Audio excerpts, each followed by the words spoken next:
தன் மகன் சேஷாத்ரிக்கு 5 வயது ஆன உடனேயே கல்வி புகட்ட தொடங்கிடுறாரு அவரோட தந்தை வரதராஜ ஜோதிடர். காமக்கோடி சாஸ்திரிகள் நம்ம சேஷாத்ரி சுவாமிகளோட நாக்கில் அக்ஷரத்தை எழுதி மந்திரத்தை ஊதி அவருக்கு கல்வியை புகட்டுறாரு. வடமொழியிலையும் தமிழ்லேயும் காவியங்களில் தேர்ந்தெடுறாரு. மிக சின்ன வயசுலேயே ஆய்வு நோக்கத்திலேயே எல்லாத்தையும் அணுக தொடங்குறாரு. இனிமையான குரலில் எடுப்பாக பாடவும் தொடங்குறாரு. சேஷாத்ரியோட 7வது வயசில் உபநயனம் நடக்குது. வேதாத்தியாயனம் செய்ததோட பற்பல சாஸ்திரங்களையும் படிக்கிறாரு. அன்றாடம் தன் தாய் தந்தையை தவறாமல் வணங்கி அந்த நாளை தொடங்குவார் சேஷாத்ரி சுவாமிகள். அப்போது நரசிம்மன்கிற ஒரு சகோதரனும் அவருக்கு பிறக்கிறாரு. அந்த நரசிம்மனை அவரோட தந்தை வரதராஜர் அவரோட எண்ணப்படி அவரோட தம்பி ராமசாமிக்கு தத்து மகனாக கொடுத்துடுறாரு. பாலசேஷாத்ரிக்கு 14 வயசை தொடுறாரு. அப்போ தான் அவரோட வாழ்க்கையில் முதல் சோகம் சம்பவிக்குது. எல்லாத்தையும் அறியற வல்லமை படைத்த வரதராஜ ஜோதிடர் தான் இறக்க போகிறதையும் தெரிஞ்சு வச்சுருந்தார். அனைவருக்கும் அதை சொல்கிறாரு. அதன்படியே அவர் இயற்கை எய்துறாரு.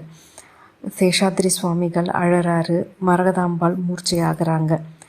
கணவனை பிரிஞ்ச மரகதாம்பாளும் தந்தையை பிரிந்த சேஷாத்ரிக்கும் காமக்கோடி சாஸ்திரிகள் ஆதரவாக இருக்கிறாரு. அப்போ அவருக்கு வயசு 80களில் இருந்தது.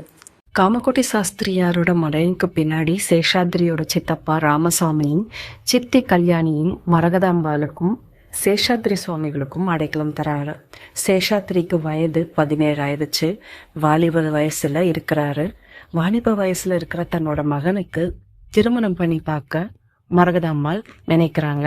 தாமல் கிராமத்துல சேஷாத்ரியோட அத்தை மகள் காக்கினி தேவி இருக்கிறது அவங்க நினைவுக்கு வருது.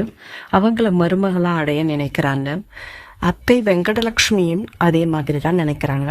சித்தப்பா ராமசாமி ஜோஷியர் மகனோட ஜோஷியத்தை ஜாதகத்தை அலசி ஆராயறாரு.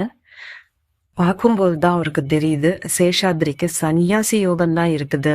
சன்னியாசியாகி பின் யோகி ஆவான், திருமணம் நடக்காது அப்படின்னு சொல்றாரு. மரத்தடியில அமர்ந்திருந்த மரகதாம்பாள் அவங்களோட ஆசையிலையும் இடி விழுது. அழறாங்க, அரட்டுறாங்க. நாட்கள் நகருது. இடையில காக்கினி தேவிக்கும் திருமணம் நடக்குது. மரகதத்தோட தம்பியும் இறந்துடுறாங்க. எல்லாம் சேர்ந்து நோயா உருவெடுக்குது. ஒரு கார்த்திகை மாசம் சுக்லபட்சம் தசமியில சேஷாத்ரிய கூப்பிடுறாங்க. இது நடக்க சில தினங்களுக்கு முன்னாடி சேஷாத்ரி தியானத்துல அமர்ந்திருக்காரு. அப்போ சில்லுன்னு முதுகுல ஏதோ ஊறுவது போன்ற உணர்வு. மெல்ல உணர்வு மேலேறி கழுத்து சுத்திச்சு. கண்ணை திறந்து பார்க்கறாரு. சுத்துனது பாம்புன்னு தெரிஞ்சுக்கிறாரு. பச்சை நிற பாம்பு. மீண்டும் கண்களை மூடுறாரு. பச்சை நிறத்துல பற்றினது பராசக்தி என்று அறிஞ்சுக்கிறாரு. உலகத்தின் தாய் நம்மை பற்றி கொண்டாள், உஜரத்தின் தாய் நம்ம விட்டு போக போறா அப்படின்னு புரிஞ்சுக்கிறாரு. அழைத்த தாய் முன் அமைதியாக நிற்கிறாரு சேஷாத்ரி. எழுந்து உட்கார்றாங்க மரகதம். மெல்லிய குரல்ல ஈனஸ்வரத்துல அவங்க ஒரு ஸ்லோகத்தை பாடுறாங்க. அந்த ஸ்லோகத்தோட முடிவுல அருணாச்சலம் அருணாச்சலம் அப்படின்னு முடியுது. அந்த 2 ஸ்லோகத்தையும் மகனோட மார்புல அடிச்சு 3 முறை அருணாச்சலம் அருணாச்சலம்னு 3 தடவை சொல்லி அவங்க மூர்ச்சையாகி சேஷாத்ரி சுவாமிகள் மடி மேலேயே விழுந்து அவங்க இயற்கை எழுதுறாங்க.